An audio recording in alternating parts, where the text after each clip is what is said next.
Hello and welcome back to another episode of Coast Football Weekly. Today we are joined by the Beast of Wrexham. He's Central Coast United's General Manager.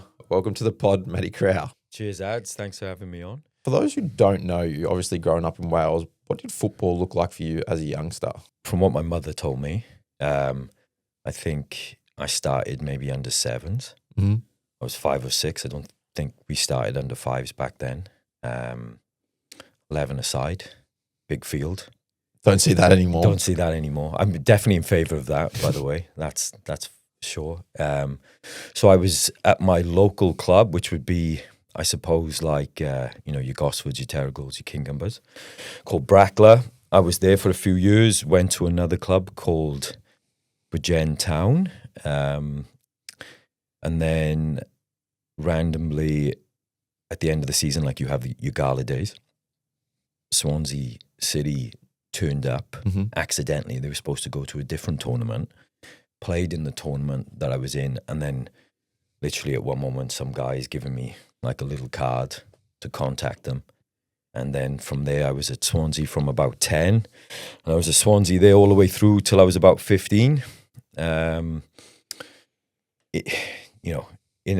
Still from probably like 10 to 12 still playing with my local side as well, but spent an awful lot of time in my early years at Swansea City, which was amazing.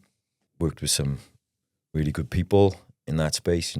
Obviously some ex-football players that came back and coached in those youth teams. So yeah, I've got really fond memories of that experience. Obviously, within that you have your local districts. You had your, I would play for them. I would play from the age of 13, they used to have like these national camps where like 30, 40 boys used to go away maybe once or twice a year. So I did that from a young age, which was kind of like regional. That was like in the middle of the country, a place called Aberystwyth, in a university there. So like from a very young age, 12, 13 in camps like that. And then probably from 14, I got into like the national squads, which was cool. This kind of, back then growing up, there was like this really big national televised tournament called the Victory Shield. So you'd have like Wales, England, Scotland, and Ireland would play on Sky Sports. So that was kind of like what everybody wanted to try and make.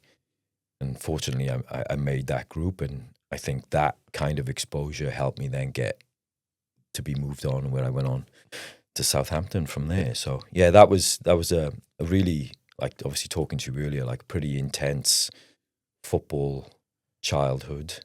Like at 14, I remember at Swansea signing, like it sounds crazy now, but signing like a 5-year contract at 14. Yeah, that is crazy. Yeah, like, do you know what I mean? My son got offered that at 14. Like, you can imagine a 14-year-old child. That's right.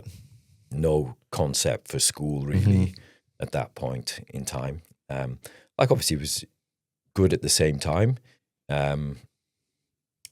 After that tournament, there was a little bit of interest, and then Southampton came, and I went to Southampton at 15, and I was there until I was like just before my 19th birthday. So, yeah, an incredible. Yeah, definitely. Experience, like loads of fond memories.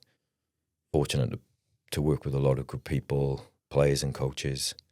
But yeah, that was the kind of the early start. At 14, obviously signed that contract. Is that when you sort of realised maybe I could do this professionally? Or was that still at that age? It was never really a thought? Yeah, I think at that, definitely like the ambition from 14 was I wanted to be a professional football player. Like Swansea were League 2, so obviously like, you got the Premier League, Championship, League 1, League 2, and now the National League, which was the conference that would sit just outside of that. I think at 14, I think like there was a clear ambition. I wanted to be a professional football player. And then the Southampton one, I didn't really want to go, but I think obviously League 2 and the Premier League. Just the opportunity. Yeah, the opportunity to go there. In hindsight, you look back at, at different things, because at the time they actually signed 2 of us from the Swansea Academy, and if you want it, like, there was probably 3 of us that were good. Like, people would talk about to a degree, and they took 2 of us, and 2 of us went into the academy system there. And you played the under-17s, the 19s. That's what it was back then, and you had the reserve team squad. And the other boy stayed, and they like put him straight into the first team, right? And he got exposure to first team football really early, and then he got a really good move to Portsmouth. Yep, and he, definitely went on from there. Yeah, definitely had a better career than both of us. And there's so many different ways. To get there. I'm definitely glad I did it. Do you know what I mean? It gave me an experience to move away from home. Really difficult at the time. Little bit of controversy around it because I had signed that contract with Swansea. So when I told Swansea I was leaving, they wouldn't let me leave, and they were asking for silly amounts of money. So it ended up going to a tribunal where a fee got set, and they had to pay. Southampton had to pay X to Swansea at 15. At 15, it was like looking back at it at the time, and it was. I suppose it was like back home. It was national press at the time, if you want to put it, with the newspapers and a little bit of local TV, and that expectation of 15 and the price tag that was put over it. Like it was. I think the tribunal said it was £100,000 up front, and it could rise to £1 million and stuff like that. Yeah. Thank God for Southampton, and they didn't have to pay $1 million, right? Do you know what I mean? But I think it was a bit of an expectation, I suppose, at the time, and I was in all the Welsh national teams from like 15, 16, 17s, 18s, 19s, 21s, all the way through that. Went all the way through that system, and again, lots of really good, good football players I was fortunate to be exposed to and worked with over the years. But like super fond memories. I mean, it was an amazing experience. How'd you deal with that pressure, like seeing that as a 15-year-old of a price tag, making a move to Southampton?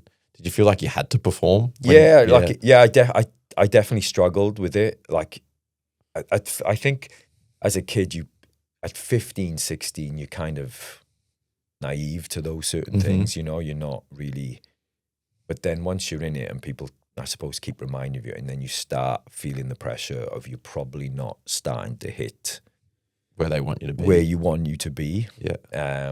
Like my first year at Southampton went pretty well, to be fair, started really well. And then my second year, a new guy came in. And actually, like he's a renowned, like he got it right, but you know what I mean? He got it right, by the way. But he, he worked with England under 21s, like worked with some, really top, and I just wasn't for him, and I knew that. You know what I mean? And he was quite influential in that reserve team space and first team players, and I struggled. I definitely struggled for a good year, 18 months with that, knowing that maybe that I wasn't going to get through, and that was difficult. But it was a great learning experience for me as well, because up until probably 18, I didn't really have a no. All the way through my youth, I was probably thought well of to a degree, right? Yeah. And then like a big bang no released, and having to then try and find your new path and to get back into it. And that's why I say to, it's okay to have a no. Do you know what I mean? It can, it can find something in you. A bit of adversity. Yeah, a bit of adversity, a little bit of resilience to, to see what you're made of. And my mother was huge in that for me. Not my dad also, but my mum was the hands-on one for me growing up. My dad worked 7 days a week. Yep. So my mum like travelled the entire British Isles with football for catering. me. Yeah, to give me every opportunity. Do you know what I mean? Like my dad too, but during my dad Yeah, was that's working, and like the sacrifices that they would have made, you know, incredible. Looking back on it, super fortunate Yep. that I had such a really good supportive network there to give me that opportunity. Otherwise, it would have been like impossible. The expectations of a 13, 14-year-old, if you didn't go to those camps, you know, it was like, you know, like, oh my God, I can't believe you're not going. Do you know what I mean? So super, super fortunate for that. But I loved it. I did. Like, I loved it.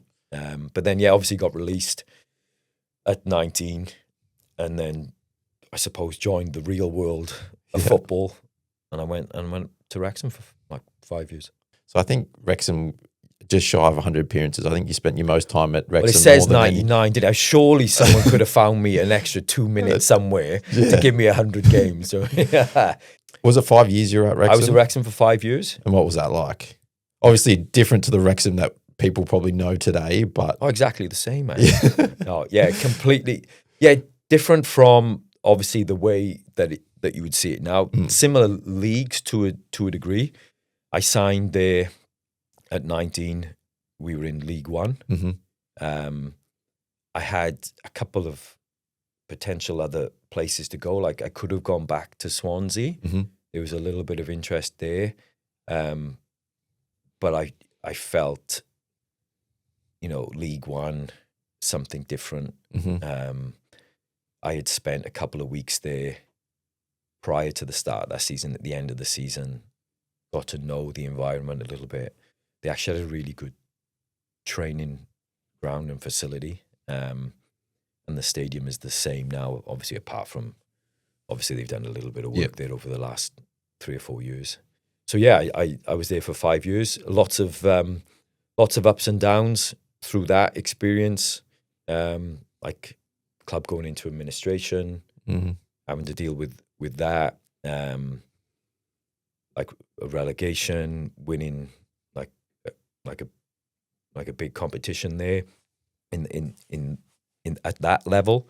Had my fair share, like everyone else, of injuries along the way, you know, which were difficult at times, especially the last one. Like my last year of my contract, we played Derby County in the FA Cup. I think it was the third round away, and I had to come off about 75 minutes, and my knee, I was struggling with my knee. I kind of a block tackle, and I was struggling with that, and I ended up being out for 8 months with it. At they call it like a microfracture, Right. and they have to drill into your bone or something to try and heal it. And I was like, I had 2 operations on it. I thought I was like finished. To be fair, I couldn't. It took forever to heal. So that was a real difficult time, and I had a 6-month contract because I think they gave me the 6-month contract out of he'd been here for a while. We don't really want him. Look after he him. hasn't played, but like, let's see, give him that opportunity, which was good. And That's good from the club. Yeah, that was it. That was really good. It was for sure. That was in League Two, and again, it took me a while. Like as I said, it was a long process from the previous season to come back, and then I started getting myself back in. Then the manager got. It was weird. He was a bit of a club legend. He had the job. They didn't sack him, but they made him then assistant coach to the new coach that was coming in, Brian Little. I don't know if you know Brian. No. Brian Little was manager of Aston Villa in the 90s, like working with Dwight York and people like that. And he came in, and I wasn't getting anywhere near it prior to him coming in. And then it was in December, and my contract was finishing the 31st of December, and he's pulled me, and I think it was the Boxing Day game. And he was like, listen, I think you've trained really well the last month. You Mhm. deserve an opportunity, but I'm going to play you. I know your contract is ending The in week about later. 5-6 days or whatever it is. He said, but if you play well, you're going to put me in a position Yep. to maybe look to extend something. Renegotiate, Right. yeah. So I was like, okay, do you know, and I remember ringing, playing, Yeah. and it was over Christmas. My mum and dad came to all my games, right? If I was ever playing, whatever the it was effort. in the UK, they would come, bless them. I remember, and she was going to come, but it was snowing, Mm. right? So she couldn't come, and it was a Rotherham away. I tell a story because it's quite a funny story. So it was Rotherham away. I'm back in the UK. Sky Sports, they have like a Saturday show where you can sit and you can follow all the games. Yeah. And you have the panel, and then you have like a little bit of a video printer thing underneath, and it updates, you know, With the scores, with the from everywhere. scores from Yeah. all the Yep. from all the leagues. So like, obviously, Mum, they were all sitting there watching it because they couldn't come to the game, and like we all knew it was a big game for me because I'd been out for so long. The circumstances. With the remaining part of my contract, and we played Rotherham away, and I was like obviously super pumped playing centre midfield, and I still remember it so vividly. Guys passed the ball into the centre forward, and I've stretched to block the pass, and it's ricocheted off me. It's gone back, and I've come full 100 miles per hour, 2-footed tackle, and as soon as I've looked up, I've got their captain's arm around my throat. There's a huge melee. Red card after like 12 minutes, right? And I'm like, I remember my mum telling me, like, she's sitting there and the video printer is coming up and it's like, 12 minutes, Wrexham, Matt Crowell, and she said, he scored, he scored. Do you know what I mean? It's like red card. And it's like, oh God. I remember walking back into the changing room. I think they've got a new stadium now, and most of the stadium come out halfway. Yep. But it was right on the end of the stadium, and the away fans. Oh, there. like what Palace is? Yes, definitely Sellers Park. Yeah, and I remember walking down like right in the fans going mad because we're like struggling, bottom of the league. Yeah. And going in there, and my mobile phone was ringing. It was my mum. Right? So it's like the last thing I need. I'm like, what have you done? I'm like, listen, it's the last thing I need right now. Yeah. Do you know what I mean? So that was the end of my Wrexham career after that ads. But yeah, fond memories there.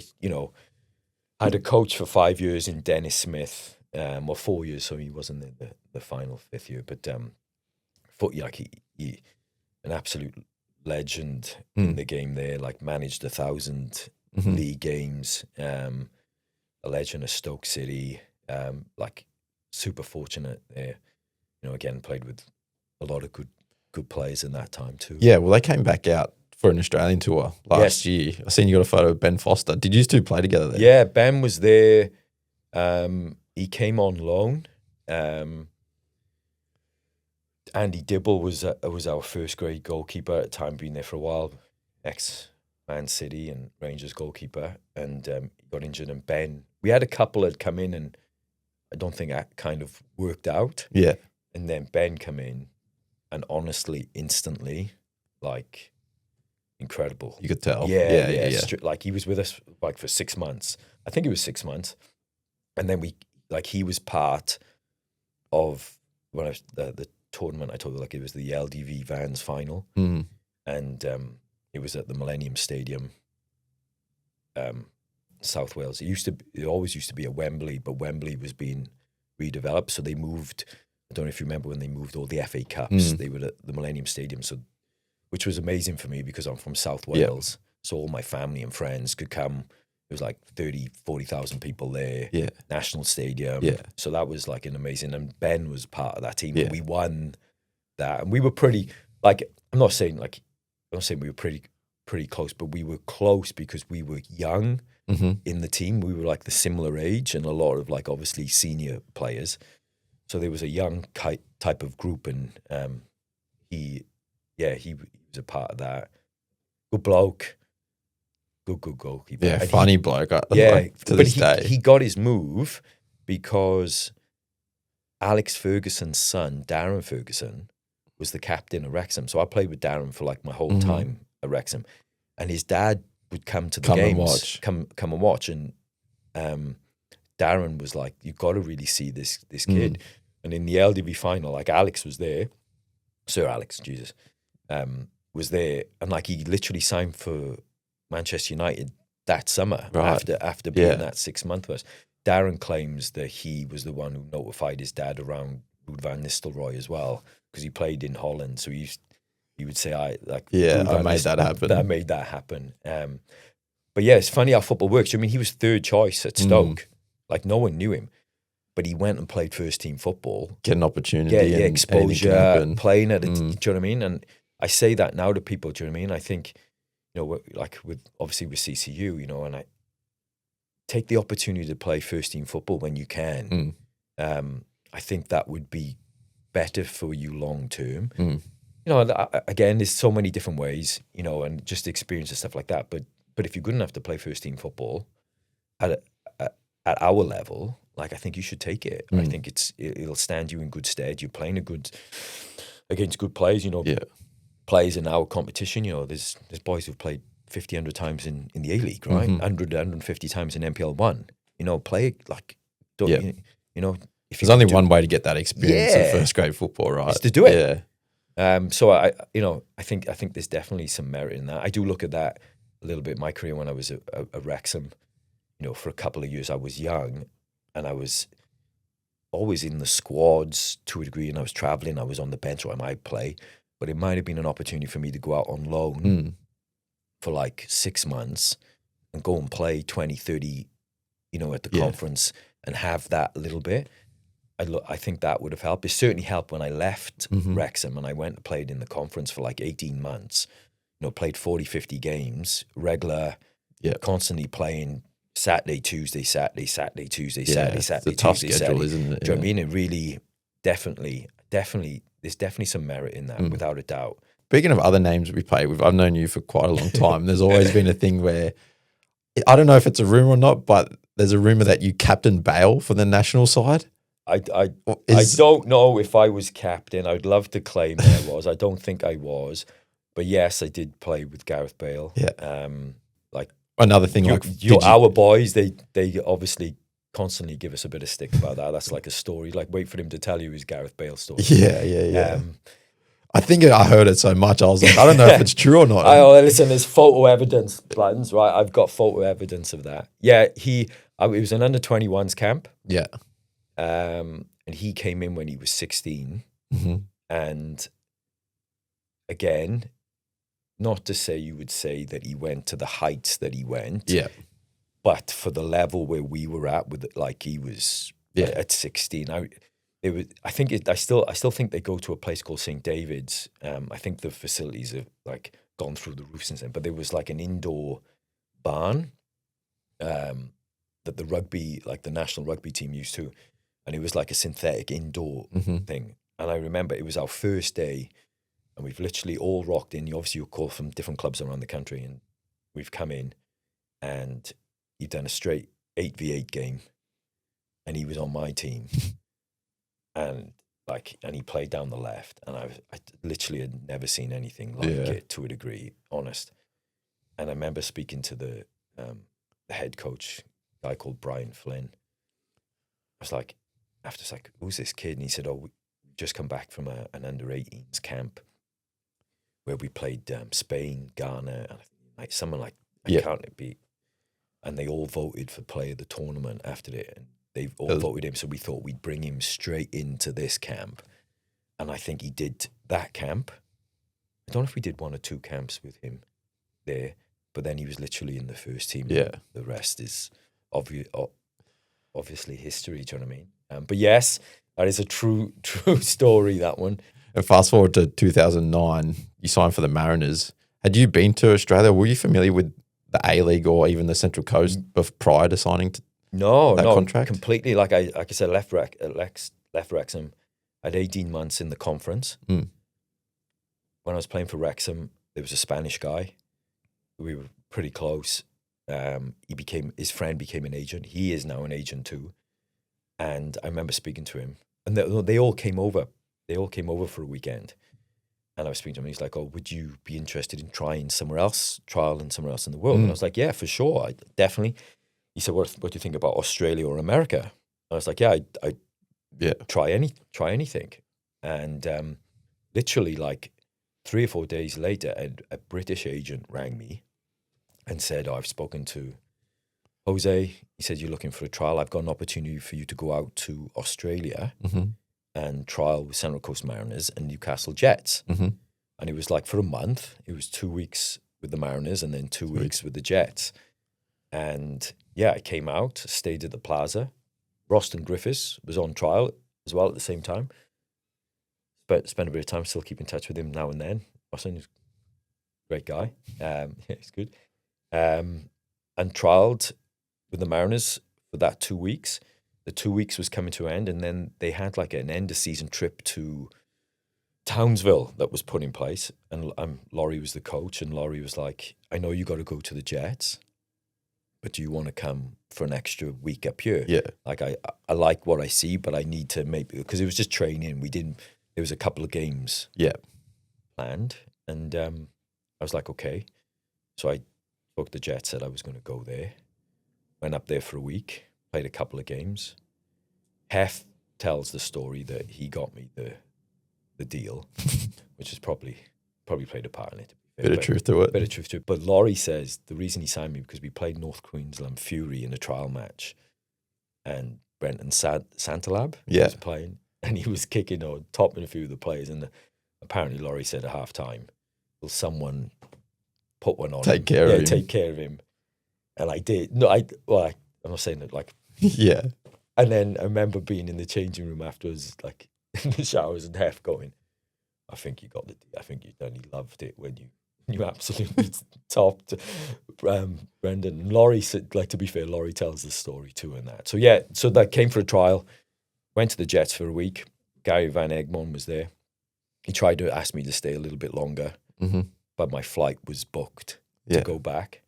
And I went back, and Laurie was trying to do a deal. I was a visa player, obviously at the time. It was a little bit more difficult to do it, and they were speaking back and forth, and then basically Laurie said to the agent there was no room, like they couldn't do the deal, and this was in the summer of 2000, or UK summer 2009.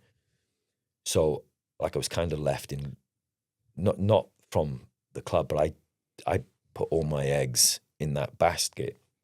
And it was coming to July, and all the clubs in the UK, it's a rat race. Do you know what I mean? To get a deal, to get a club, like there's thousands of Matt Crowells trying to get a contract. And I ended up signing for another team in the conference. And I don't know if they offered me a contract, but like I don't know what it was, but I still wanted to try maybe something could happen. So I signed like a non-contract with them that would allow me to play, but it was nothing tying. And anyway, I did the whole of pre-season with them. And then the A-League, I think back then, started in August. And they were playing Melbourne Victory. And a friend of mine, I was just speaking to him, and he was like, "Have you heard anything?" I said, "I haven't spoken nothing from them for about 8 weeks." He said, "Oh, you should send Laurie a message and wish him all the best for the round one, right?" I was like, okay. And I sent Laurie a text message. No word of a lie. I sent him a text message. And in about an hour, he rang me. And he's like, "Have you signed anywhere?" And I was like, "I have, but I haven't super committed." He said, "Give me till the weekend. We're playing Melbourne Victory, and I'll call you and I'll let you know." Do you know what I mean? I was thinking, like so random. And then I was obviously watching, and they won in Melbourne Victory. And I know Melbourne Victory were like the strong. I was like, there's no way he's going to, they've had a great, they don't need good me. start of the year. Yeah. Do you know what I mean? And he rang me, he said, "Oh, listen, we're moving someone on.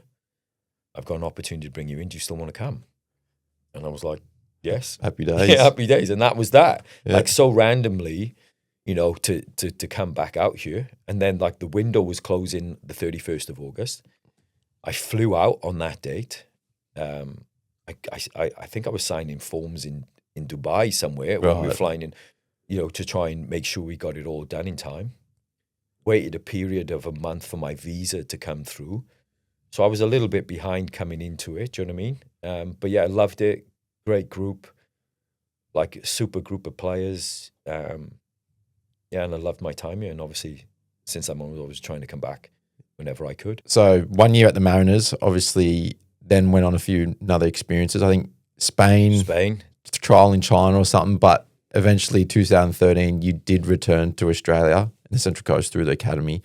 Was that after obviously playing for the Mariners the first time? Did you always sort of want to come back, make this your home? Yeah, I think after leaving, like I loved my year here in Australia. I think it's a beautiful country. Mm.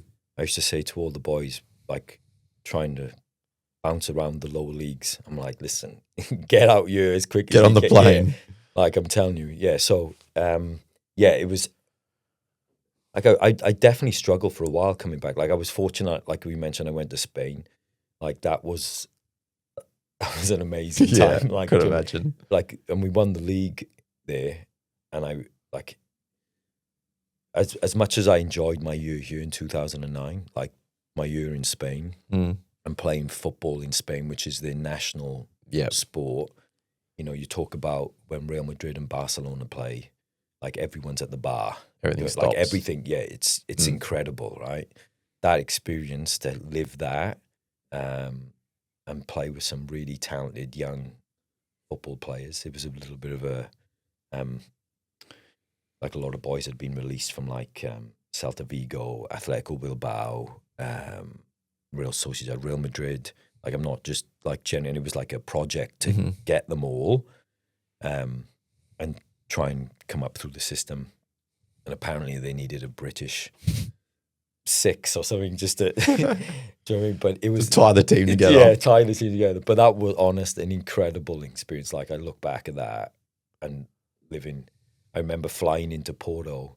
Someone picked me up from the club. It was about 2 hours to a place called Orense, and like stunning place. And I wasn't training until Monday, and the guy didn't speak much English. So I drop you here, this cafe. I'm like, okay. Drop me the cafe in the middle of like this town square, like sun, and like I'm sitting at the front with a beer, thinking like, what? Yeah. How have I ended up here? Do you know what I mean? It was so good, and the football was superb as well. But then coming back here, like obviously my goal was trying to come back out. I mentioned with you briefly earlier, my intention was to try and live here. Do you know what I mean? Football was a means to get me here. I obviously had a skill to try and get back into the country. Reached out to a couple of agents that were trying to work with me when I was here, and put me in touch. They put in touch with, obviously, there was a link. Central Coast Football were running the academy at the time. Mark Jones was the head coach. He was the assistant of Gary Van Egmond the time that I went on trial. I do remind him of that. He didn't remember me, but I loved Mark. Mark was, yes, you know, I haven't spoken to Mark for a while, but like I had a really good relationship with him. And then obviously he came and played for the academy for 3 years. That stopped when you know, they changed the rule. Yeah. We went down to under 21s. Yep. So then, then I don't think I played for a year then. But yeah. And then in that point got the job at Soccer Fives again through, you know, talking about contacts. You know what I mean? Michael McGlinchey was still playing for the Mariners at the time. And I'd played with Mikey in 2009. Yep. And he was saying, what are you trying to do? And I said, I'm obviously just trying to find some work as well. Yeah.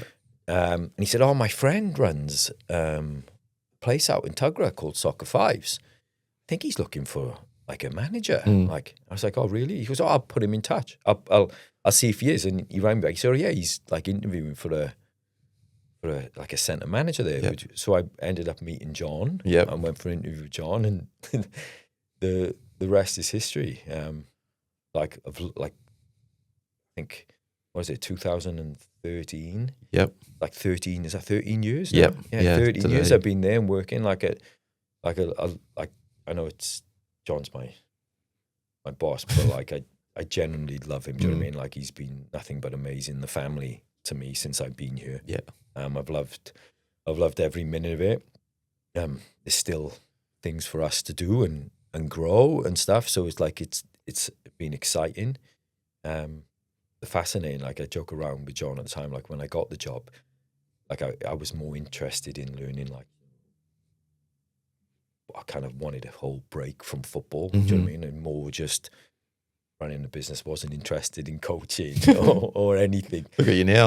I know. Do you know what I mean? It was fascinating. Yeah, I can remember him going, "Oh yeah, okay," and then I remember like after probably like because he had like a Celtic, like a coaching clinic type of thing, trying to do some coaching things. And I remember after like 4 or 5 months, he was like, "Listen, we need a little bit more traction here." And then at the time, Central Coast Football were running a regional development program, and they were looking maybe for someone to run it on their behalf. And fortunately, they give it to myself and the centre, and yeah, the rest is history. So when did the sort of first talks around CCU start to happen? Do you remember? So I give you like I try and go through it really quick. So obviously that regional development program, it was like I was playing at the academy at the time, so all days were already kind of set up. It was for like basically for kids that didn't play in the academy but could have something somewhere else. And at the time there was nothing. No, that's right. Completely nothing at the time. So we did that. Like the first term, it was like 20, 30 odd kids. It was me, Brad McDonald, Pellegrino, because we were all playing the academy. And at the time, CCF was like, okay, but we want someone that we trust, which was Ash Grant. Yeah. Right? So it was the 4 of us that kind of started the RDP. And that went from like 20, 30 kids to like 200, 250 kids on 2 different programs on a Monday and Wednesday. And then obviously my connection with Mark and the club, and it was moving back and forth with the Mariners, and CCF would take it. Can't remember exactly one point, but there was, they asked me to come and do the SAP trials, help out with the SAP trials. And I remember going, and there was like 100 kids that would turn up for each of the 9s, 10s, and 11s, 12 age group, right?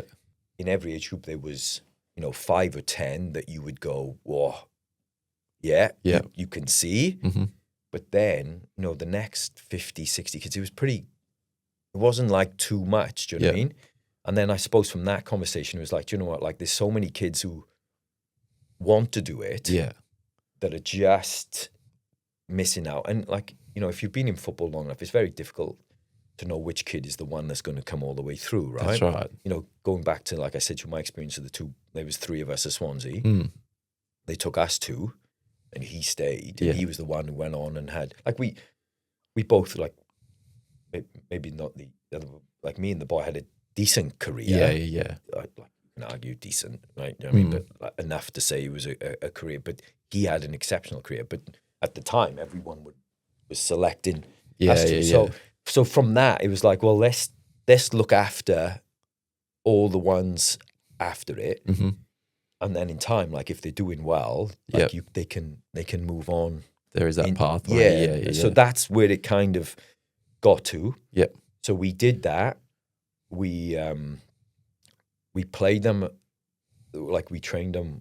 They played for their local club. They trained once or twice more with us in the early part, and then we played here on a Sunday, an age group up where the local teams would come in. They'd play on a Saturday, and then they'd come and play against us on a Sunday, and we did that. And then they got to a point where those 12-year-old kids had nothing, because we only did it for the SAP age groups to start off with, and it was like, well, hang on a minute, like they want to continue.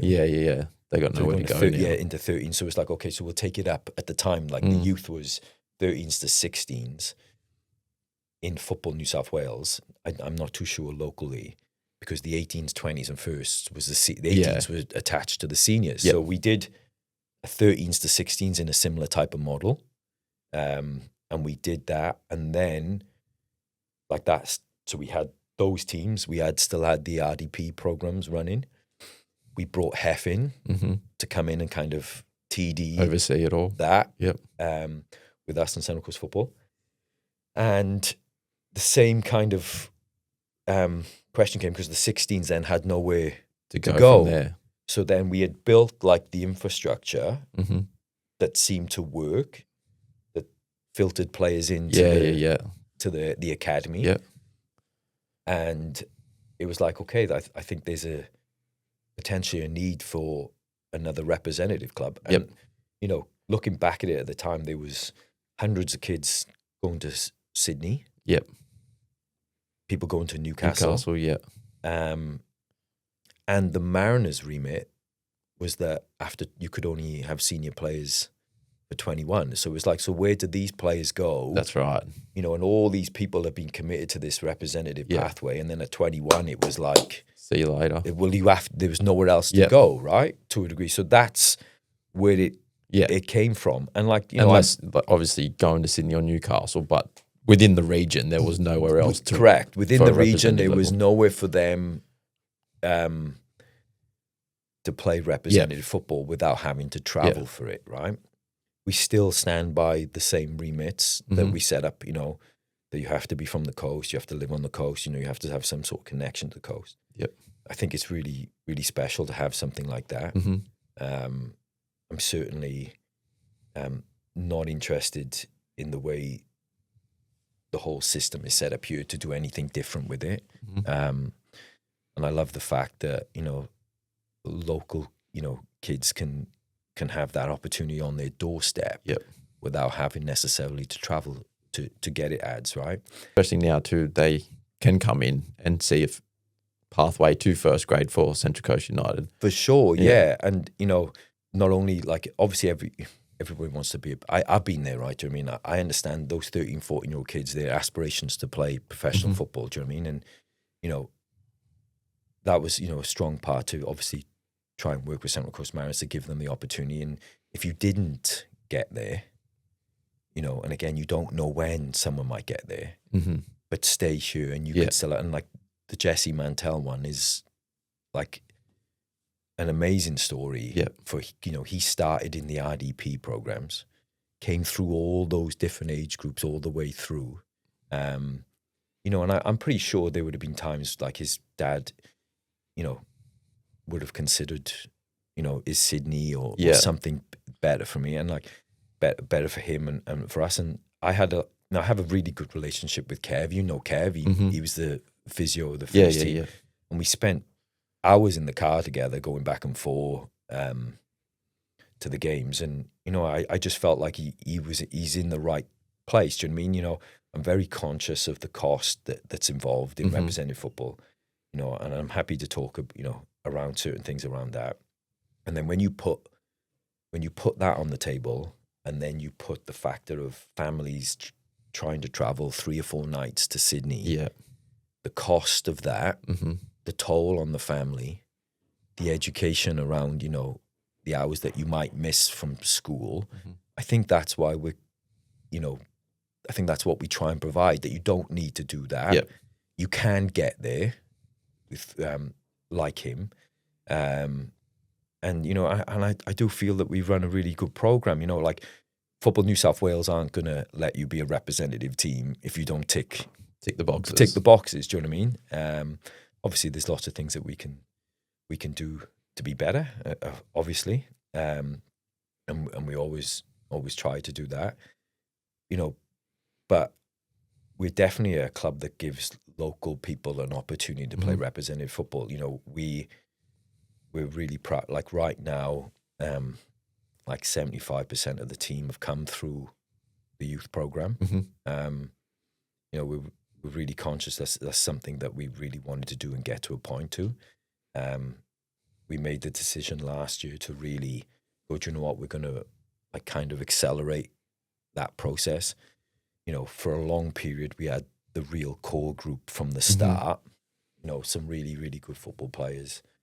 And like over the years, they've kind of dispersed and gone to different places, stopped or, you know, as time goes on.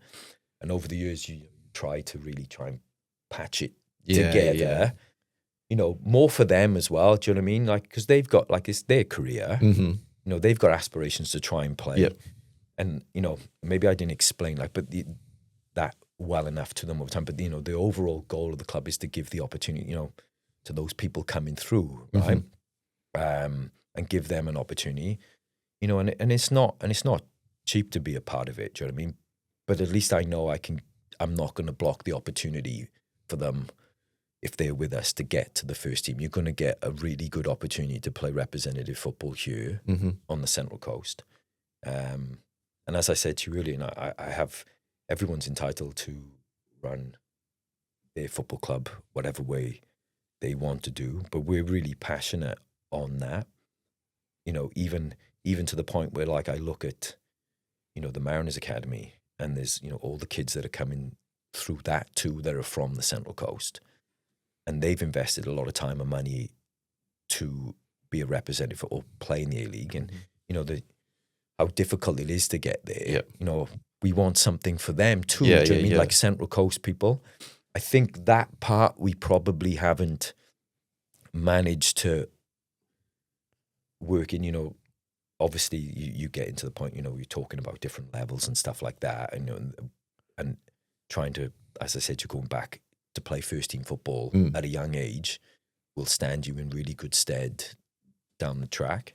But yeah, we're working on that. Like, while I'm here, we certainly won't move away from that, and you have to have a look at I try and look at the whole system in general, and the way the leagues are constructed right now, and we just don't feel that we have to go out and and try and do it the way some teams try to do it right now. We're more focused on just, I don't want to get into the full nuts and bolts of it. You can, if you want to ask some questions, but it's just more about giving them an opportunity to play first team football. It's a tough period right now for us, like we talked about. But honestly, and it's easier said than done, but like, I'm so happy the way that we're trying to do it. Do you know what I mean? Club's progressing. Do you know what I mean? I see the boys out there. I see that they're giving absolutely everything they can. And some of them haven't played 10 senior games of football yet. And I'm asking them to go out there and play against guys that have played 100 times in the A-League, 100 times in MPL 1, right? And they're Central Coast boys. Do you know what I mean? I find it hard when sometimes people don't want to get behind that. Do you know what I mean? Yeah. Again, and each their own, and everyone's got their own thing, but they are Central Coast boys. They are absolutely giving their all at the minute. And to losing, like we talk about the boys that were there from year one, there's only one that remains now, Captain Cade. But you had lost a lot of boys going into this year, so it's almost serving as a transitional year for the club to build these youngsters up with the game experience. Yeah, you put it perfectly. Yeah, I think it is a transition year with that, with what we're trying to do. Again, not trying to sugarcoat the situation that we're kind of in as well. Like, we've had conversations. Results-wise, we need to, like, we need to be better. We need to, like, we're super competitive, right? But like I say to it, like, if we can win this way with our people, like, I think it's far greater than me just trying to, oh, you're the best. I'll give you. Come here, do you know what I mean? Again, everyone, I'm not like, that's a successful way to do it too, of course. Like, I can't, but I have no passion for that right now, for the way that I see the whole competitions in general. So I'd rather give all my time and trying to, help these people that are from here to give them that opportunity. And if they can do incredibly well and they can move on afterwards, then great. But yeah, like I'm super excited, like, with this right now. We go back to the first year, and obviously holds a special place in my heart as well as yours. Like the first grade team, right? I was a part of that. We obviously had the graveyard supporting us. Like, that's sort of gone away, which isn't. But like that first year, talk to anyone who was in part of that. That was by far the best year, the funnest year. Like that group of boys that we had, like memories for life. And I think it's hard to maintain that through over the years, especially what players moving on. I think there is a bit of a disconnect, but when you are losing those core players who have been there for so long, it's bound to happen. You know, that's on us as well. Mhm. Do you know what I mean? Like, that's not just on, you know, expecting people to get behind it and support it. That's on us. And so we've obviously somewhere made a disconnect, if there is. Do you know what I mean? We certainly want to work with everybody on the Central Coast. Do you know what I mean? Like, I feel that if, you know, everybody who's good enough should be given an opportunity to play at the highest level they possibly can. Do you know what I mean? I think we provide that for young people on the Central Coast. Do you know what I mean? Like, I would certainly be pushing people. Like, it's the same with us with the Mariners. If I'm telling people to stay with us, where it's like, you know, and I can't offer you professional football. That's a chance. Yeah, it's a very slim chance. Yeah. Right. But Yeah. like, who knows? Like, do you know what I mean? Like, I can't tell you if you're going to get there or not. Nor can they, to a degree. Well, you can pick. You play football long enough, you know who's good, right? Yeah, you can that's see. right. Yeah. You would know Gareth Bale is good, right? Yeah. Like, I don't need you to tell you that. So you can see, but it's the ones that might come a little bit later that are quite not right there right now. Do you know what I mean? So I definitely feel we should be pushing as many kids that, you know, that to have that opportunity before it's kind of too late to a degree, right? So I'm definitely super big on that. But I think we need to try and do better as well to maybe get that message out. You know, we're certainly not trying to compete with anybody. We're just trying to provide a platform for those players that want to play. Look after your own. Yeah, do you know what I mean? Like, and want to play at that next level. Not to say that we wouldn't take a 30-year-old Geordie Howe that wants, for example, that wants to play representative football that's from the Central Coast. Yeah. You know, Scott McGinley was a real perfect example of that. Scott was playing at Valentine, I think, at the time when he was there. But I think he was drawn to what it could be. He wanted to try and play at the highest level he possibly can. He wanted to test himself, you know. And what was Scott when he came in? He was 27 or something. Like, he was one of the older boys. One of the senior boys. Senior boys in that time. Do you know what I mean? So you never would. It's not that you close the door to those type of people. I understand as you get older, job, partner, family, financial, all that, you've got to start to really, do you know what I mean? So I totally get that. But, you know, it's a club for the region. It is, whether I'm here or not. I think there's a definite place for it long term. As I said, when you look at our club and the Mariners and how much investment goes into from the parents to invest and give their children an opportunity to play representative football, we just want to provide that place. So when you do come out, you can still have and play at the highest level possible, and you can do it here. You don't have to go elsewhere. Now, there's obviously other competitions that are good, and you know, my one is, well, if we can try and stay as a group, I think you can get everything you want. With us here. That's the hard part. The hard part is, you know, people would go, oh, I'll give you X. I'm like, I can't give you X. Right. And I've been a football player, I'd be a hypocrite, right? Yeah. So, do you know what I mean? But I like my argument, like, well, okay, well, if you can stay, I feel all like what you said to me in the first year with all of that group, your mates and the memories that you made, is that better than just that now? Right? Do you know what I mean? And you can have this, and then, do you know, as we grow, maybe you can get type the things that you want done. So I can't, like, do you know what I mean? But we have to. That's been quite difficult from the next, you know. Initially, there was a good starting point, and that's my responsibility as well, lads. Do you know what I mean? That's not. I certainly don't point any fingers. No, that's right. That's on me. I mean, you mentioned a transitional phase for the club with the players, but as a club as a whole, who are sort of some of the people from behind the scenes that are influential to where the club is today? I mentioned Heffett obviously earlier at the start of the program before the club got set up. You know, having him come on board, you know, really give us a standing.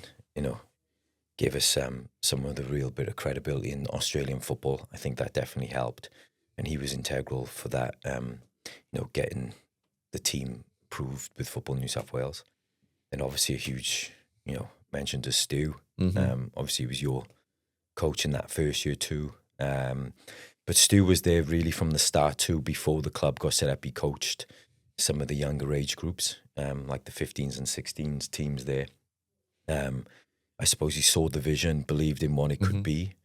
And then when we had the opportunity to have a head coach, I think he was the perfect person right at the start for it. Obviously, his background with local football and what he had done at Berkeley Vale, and he had gone into the Mariners Academy previously, so he had experience at that level.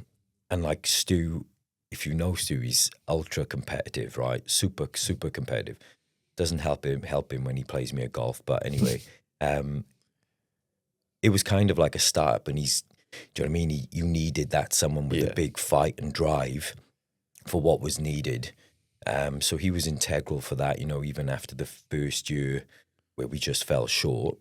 And if you look at some of the players that we lost in the first year, like yourself and Swads, it was arguably not as a stronger group. And he drove the 18s, 20s and first to what needed to get done to help the club get promoted. So, yeah, and then, obviously then he came inside and has been integral, making sure all the age groups from 9s to first grade are all set up professionally. He's the only full-time member really at the football club and does an awful lot behind the scenes. So yeah, he's been super integral for what we've done. Then, like, I think a big mention to Steve as well, like the youth TD. He's been there as soon as Hef. When Hef decided to move on, Steve took over like the youth team. Steve loves and hates me at the same time, but I think he loves me deep down. But, the effort, again, what he puts in to go to home and away matches, he's got a real strong approach, but underneath, he's lovely and soft deep down, and he wants the best for everyone. He's very passionate about the players on the Central Coast as well. He's been involved in youth football for years, do you know what I mean? So, yeah, those two have been massive, to deliver that side of the football club for us. And, and obviously there's Dave Bloomy, obviously works with us at Soccer Fives, but he does an awful lot trying to help the football club as well. And without people like that, like the club wouldn't exist. So, a special mention, obviously, for those type of guys. Bloomy, the voice of the commentary. The commentary, yes. Do you know what I mean? He loves it. He's always been he was always eager to have a go at it, and he's been great, honest. He helps there, but he does a lot of the stuff that people don't often see that needs to get done.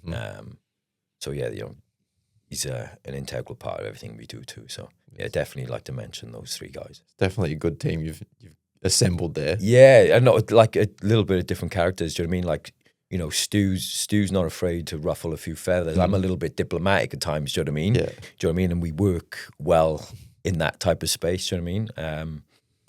So yeah, like it certainly wouldn't be what it is without people like that. No two ways about it. Now, back home this weekend, and it's a pretty big day for you guys. You got your sponsors day, is that correct? Yeah, sponsor day. So we try and do that every year.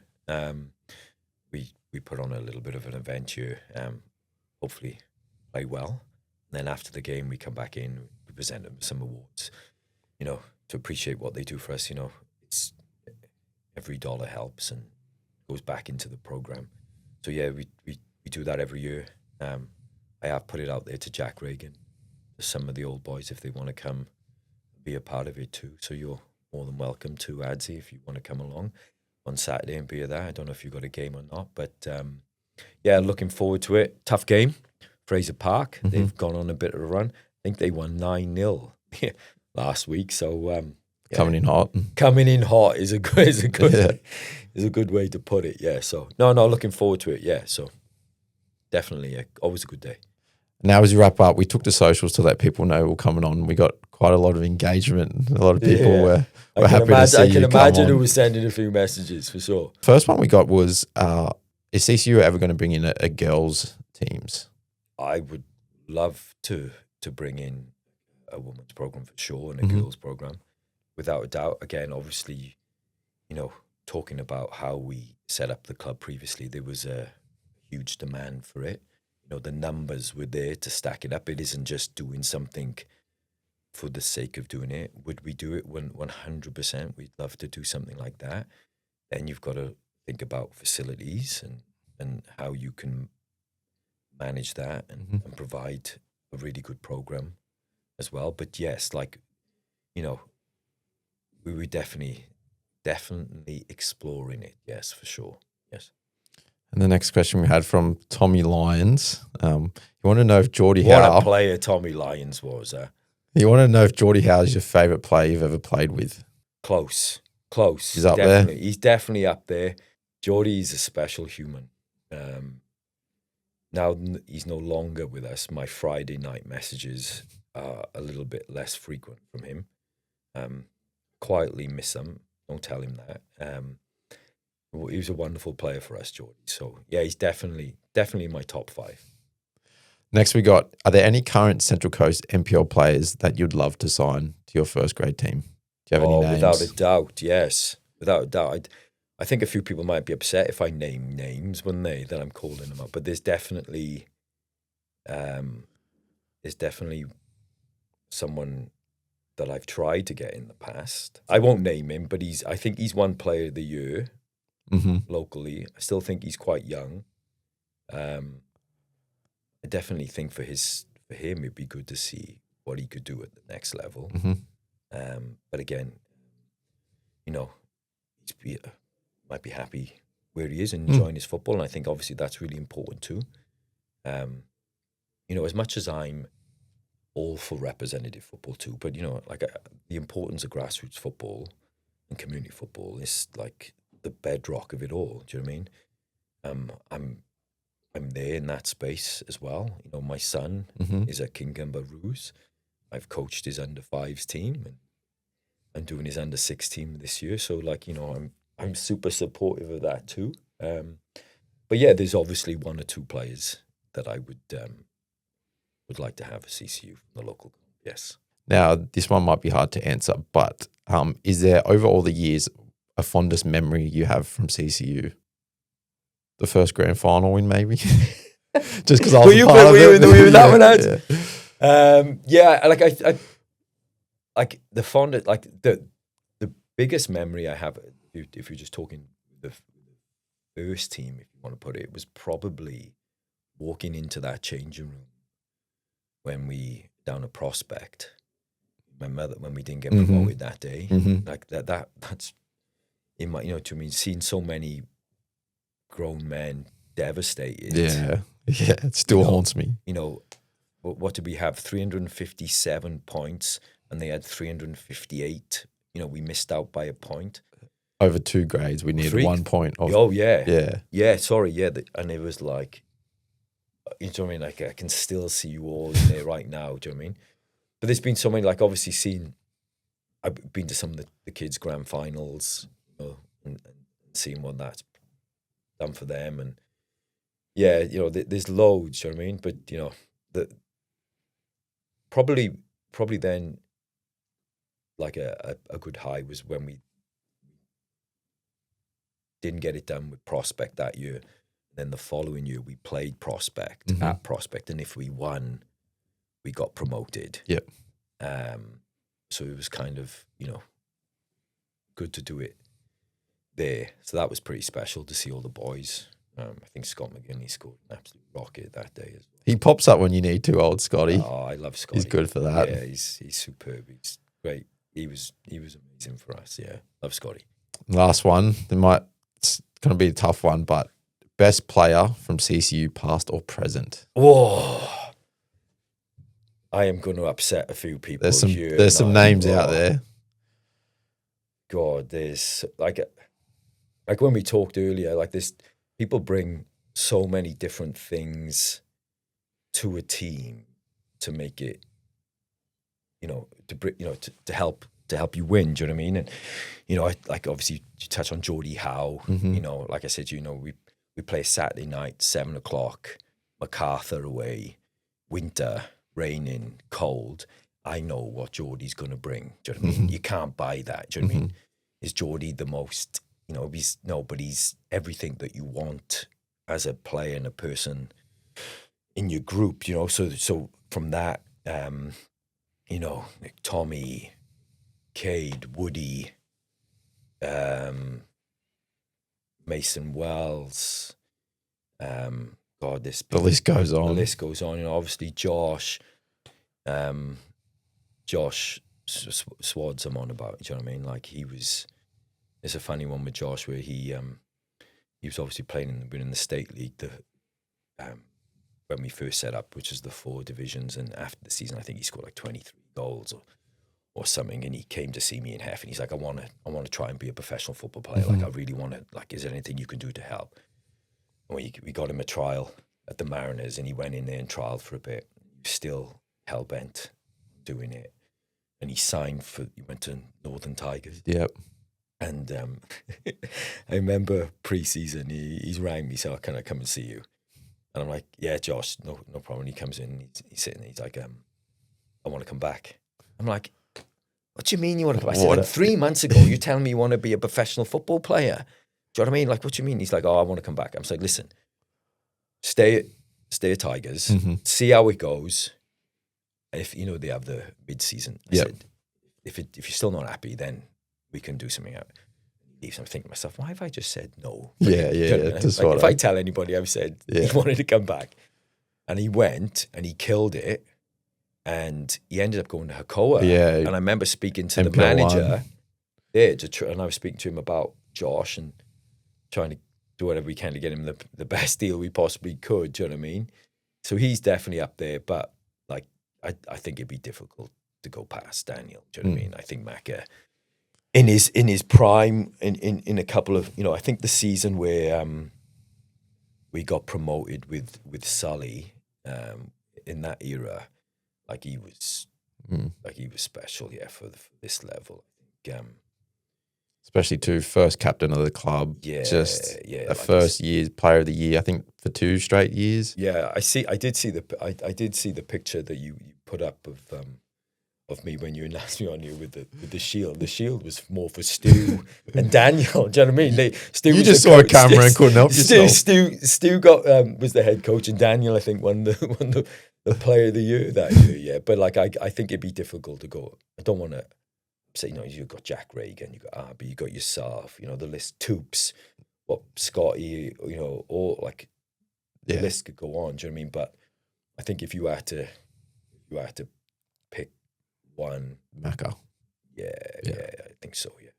Well, I might add another question on that. What about favourite siblings? If you could pick, does any come to mind? Maybe the siblings. Yeah, do you know what I mean? I think our favourite. Who let the Blundens out? I can still hear that being sung in the changing rooms. I want that played at my wedding. Oh God, your brother was great as well, wasn't he? Do you know what? Like, how good was he in that first year when he came in? I remember I've got a lot of time for, I got maybe a quick mention to some of the Terrigal boys, right? Talk about Jai, Ben, and Mark. To come in, right? They were so kind of comfortable where they were at. Do you know what I mean? And winning grand finals. Yeah, winning grand, locally. And like, I understand, to come into CCU, and if it doesn't work out, like how, you've got to deal with that. Like and they took that upon them. They come in, they took the risk. The first season we had a great, I think we finished 5th when they come in. Do you know what I mean? So like, I've got a lot of time for them to give themselves, more for them to, proud that they, like, I'll give it a go. Do you know what I mean? Took that step, took that step, took a chance, tried it. I think it's difficult, they've got a lot of affinity for Terrigal. Do you know what I mean? Like, it's their club. Yep. But yeah, but there's been so many. But the Blundens, who let the Blundens out, that's definitely a big CCU song, that one. Well, we'll end on that. Yeah, we'll end on that. Thank you very much for coming on. Mate. Loved it. Thanks for your time. Sponsors night this Saturday. If everyone come to Plume Park. Get a bit of a crowd. The boys need a little bit of support as well. So, yeah, thanks. All the best for the season ahead. Thank you very much, Crowley. Cheers, mate. We're gearing up for another huge round from our NPL and WPL fixtures. WPL Round 4 kicks off on Saturday night at 7 p.m, with Southern searching for their 3rd straight win when they battle against Camel at JBO. On Sunday, we see the entrants look to secure their first win of the year in front of a home crowd against Terrigal. Umina welcome league leaders Killarney to the peninsula, as the E-Girls look to hand the Terriers their first loss since 2024. And our match of the round sees King Cumber welcome East Gosford to Frost Reserve, A rematch of last year's final series final and two teams who will be desperate to bounce back from defeats in round 3. NPL action also gets underway on Saturday night at 6 p.m, with last year's league champions and current league leaders Budgewoi taking on Camberwell, who are the only other unbeaten team at this stage of the season. At 7 p.m, we have the Lions up against the Tigers, as Southern look to bounce back into the winners column and Wyoming look to make it 2 wins in 2 weeks. On Sunday, our 2 newly promoted teams are set to battle at Gavenlock as Gosford square off against Umina. 2 heavyweights in Terrigal and Berkeley Vale meet at Duffy's Oval, and our match of the round for round 4 sees Arimba hosting Killarney at Arimba Oval. Both sides have started the year winless with 0 points to their names as both clubs look to turn the tide in round 4. Thank you for listening to this week's episode of Coast Football Weekly. Please remember to like and subscribe on YouTube and leave a rating and review on Spotify and Apple Podcasts. We'll catch you next week for another episode.